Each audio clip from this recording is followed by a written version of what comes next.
So x minimum, 0. X maximum, pi over 2. Pi divided by 2. Who knows what I'm doing? Nobody. And I don't either. Sorry. Just kidding. Okay. The scale, I want pi over 4. You don't have, you can keep it as is, but I just would like to see one tick in there. Y minimum, sky's the limit. Y maximum, sky's the limit. But definitely I'm going to put -5 to 5 with a scale of 1. Okay, so now I'm going to graph.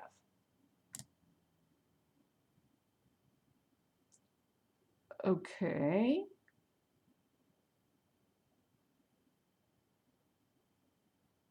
What did I do? 0.5, 1 divided by sine, twice x. That is correct. The period is pi divided by 2. Cosecant 2x pi.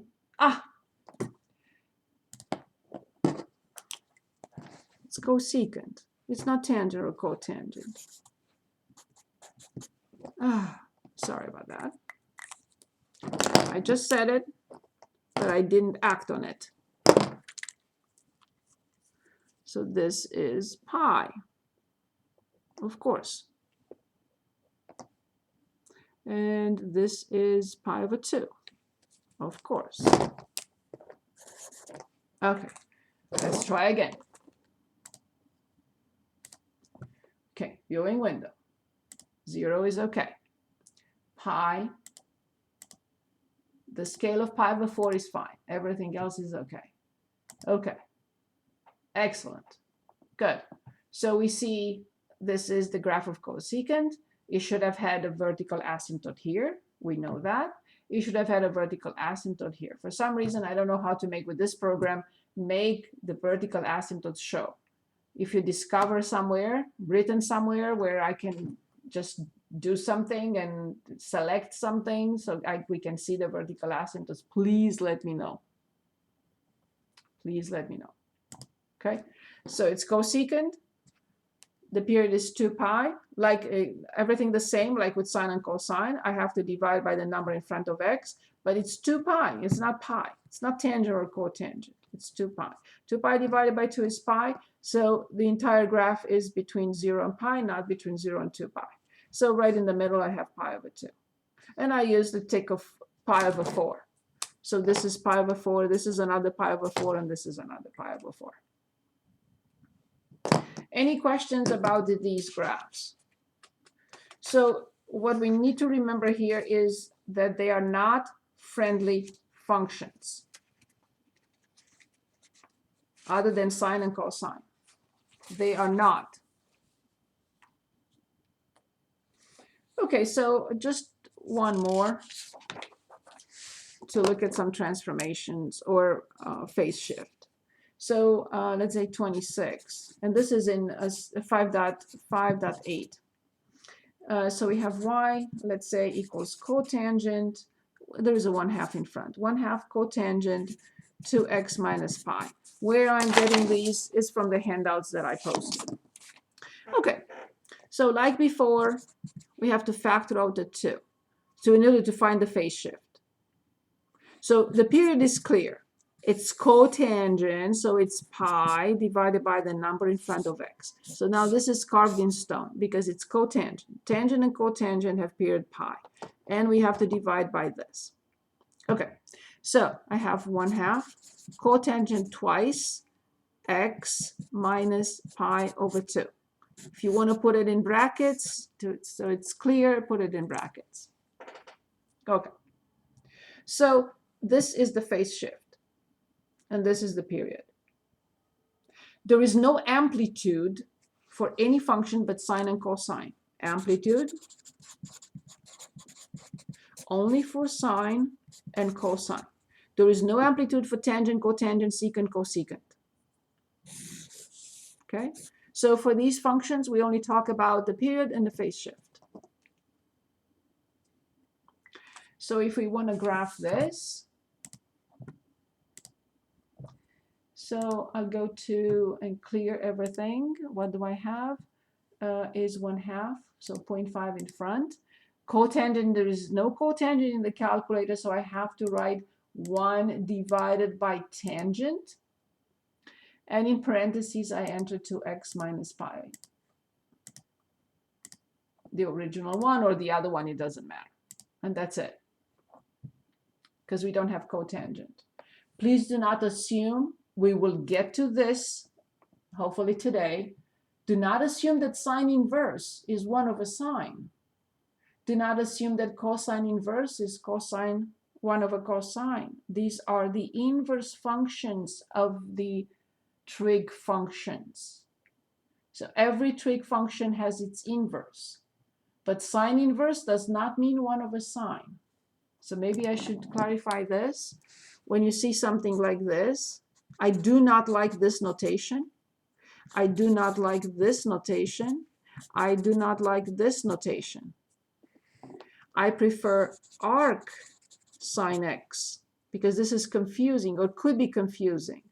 So instead of this, we will use both, but I prefer arc sine. This is very clear that it's the inverse function of sine. This is not very clear for those who don't know the notation. So arc cosine, arc tangent, okay? So in order to find cotangent, I had to write 1 over tangent, not this. This does not equal 1 over tangent x. This does not equal 1 over cosine x. This does not equal 1 over sine x. So please remember that. Okay, let's see what we get here. I'm curious. Okay, so we have the graph. We have the function. We want to go to the viewing window. The period is pi over 2 with a phase shift of pi over 2 to the right. So I have to start at pi over 2. And it has to go all the way to pi over 2 plus pi over 2, which is pi.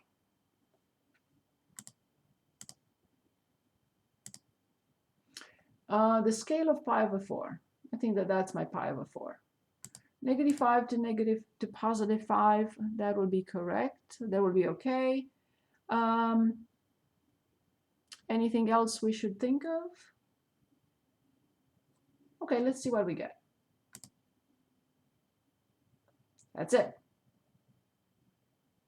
And this is the graph of 1/2 cotangent 2x minus pi. This point here is pi over 2. This point here is pi, and this distance between these two is pi over 2. So this was pi over 2, and this is pi. Between pi over 2 and pi, we have a complete cotangent graph as expected. Tangent will have looked like this, but this is cotangent.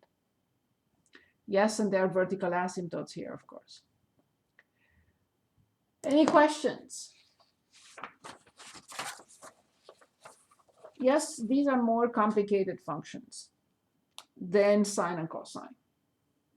All of them. Okay. We are looking at now at sections 4.1 and 4.2. These are supposed to be review, but I'm going to go over. So this is about composite functions. 4.1, composite functions.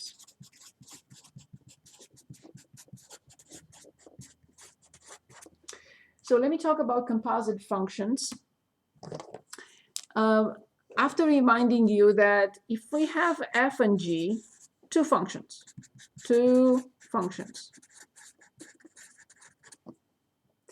we can do a lot with these. We can add them, we can subtract them, we can multiply them, we can divide them. But there is one more. Function composition. So we add, subtract, and multiply, and divide, but there is an extra. And the function composition is f comp g. F comp G, the composite of F and G.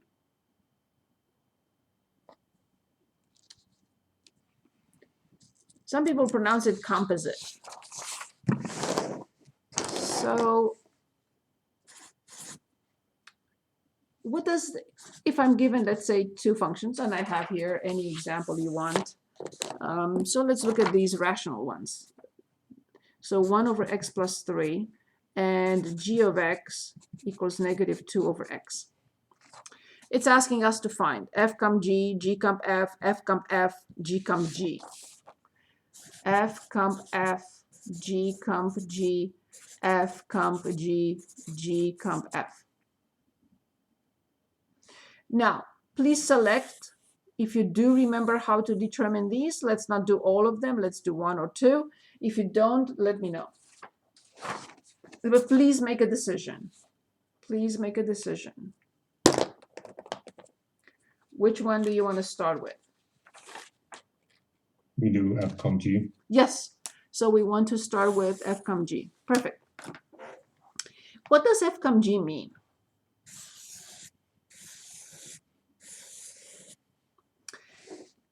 F comp g of x is f applied to g of x. G is closest. F applied to g of x. G is the closest to x. So to x, I apply g first. I get g of x. And then to g of x, I apply f.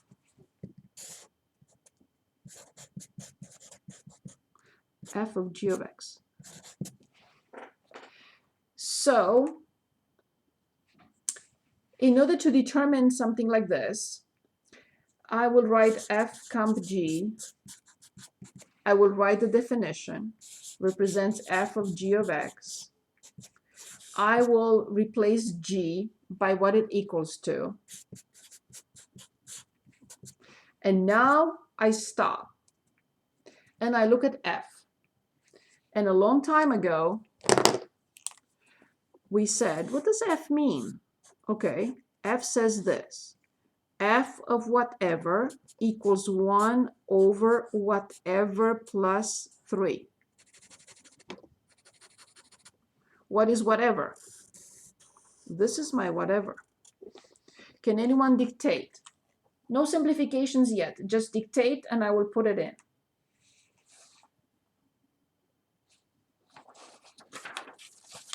And then also, yes, negative yes, 2 over x plus 3. Brilliant, Charles. Yes, excellent. That's it. Is it done? Is it simplified? No, but this is the major step. A major step. So f of whatever equals 1 over whatever plus 3. My whatever now is negative 2 over x. 1 over negative 2 over x plus 3. Excellent. I have to find the least common denominator in the denominator. Can anyone give us the denominator? And you can say, but there is only one. What denominator you want me to give you? Well, there is only one. So I'm going to put x. And this is over 1, which means it needs an adjustment of x. So the numerator is negative 2 plus 3x. Flip. X over 3x minus 2. This is final. What is this function? The composite or composite of f and g. It's a new function. This is none of the above. It's not adding. It's not subtracting. It's not multiplying. It's not dividing. It's an extra possibility. Plugging g in x. Inside x. Okay? Good. Why is this such a big deal? Why are these f comp g's so important? We can choose another if you'd like. I forgot to ask. Sorry, forgive me. Do you want to choose another or are we okay?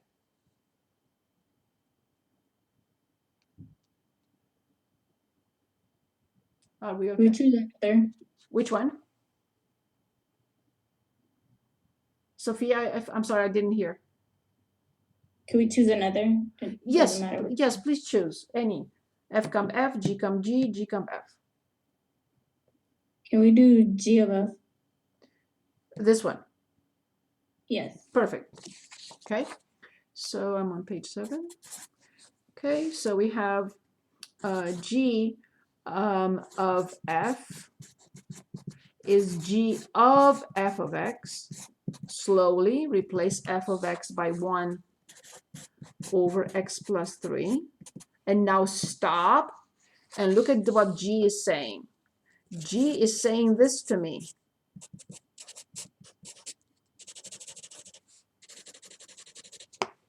That's the major step right now.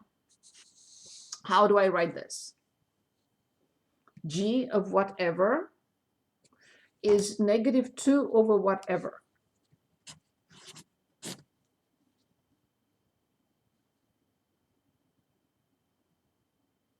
What is the whatever?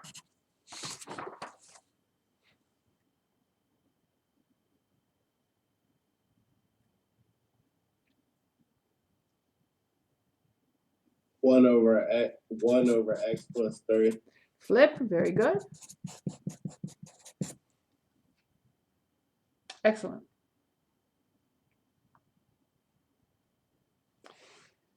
Now, when it comes to finding domain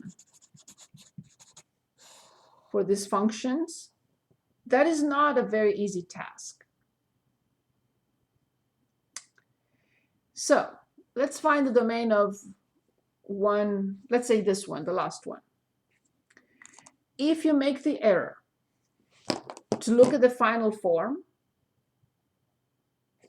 you will say domain for G comp F is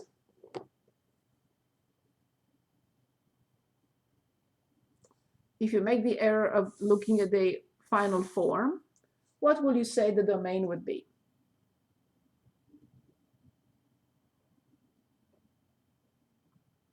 Friendly, not friendly, what is it?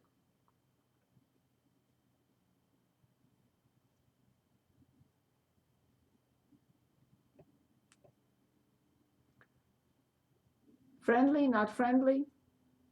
Friendly. Yes, when you say friendly, All real numbers. exactly. Absolutely not. Not true. Because I only by mistake or I made an error and I looked at the final form. You cannot do that for function composition. The process is way more complicated than that. So let's illustrate with this example. So back to the bubbles. G comp f of x, first f is applied to x. I apply f, I get f of x. I apply g, I get g of f of x, or G comp f, g of f of x. So notice that the chain requires that the range of f be very friendly with a domain of G. So in here, there are two major things. Range of f of x, as well as domain of G of x. If these two do not work well together, the chain is broken. I can never get from here, here, and then here. Okay? The bridge collapsed. I cannot get from here, here, if the range of function f and the domain of function g do not work well together. Okay. So I'm looking at function f. Where's function f? function, where was it? Right, it's 1 over x plus 3, I'm sure, yes, right here. Okay, so the domain of f is anything but -3. The range of f of x, if you remember the graph, okay, it has a vertical asymptote at -3. And to the left of -3, so this is x equals -3. So to the left of -3 is negative. So here's the graph of 1 over x plus 3, which means the range is everything but 0. So this, everything but 0.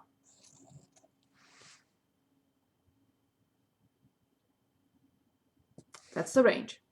Now, what is the domain of G?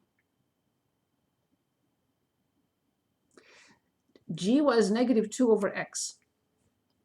So the domain of G is everything but 0. The range, so I don't need the range of G anymore. I just need to make sure that these two work well together. So it happens that in this case, there are no restrictions to be added in here. F brings whatever here except 0. Excellent.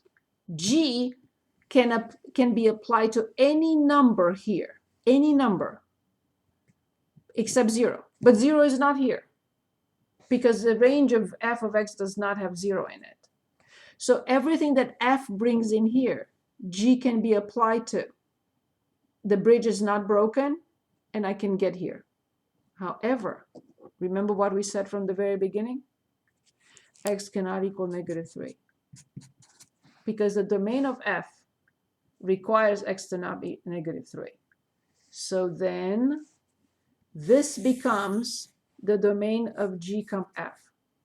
Not all real numbers, as we concluded by looking at the last form. So therefore, the domain here is -∞, -3, union -3 to infinity.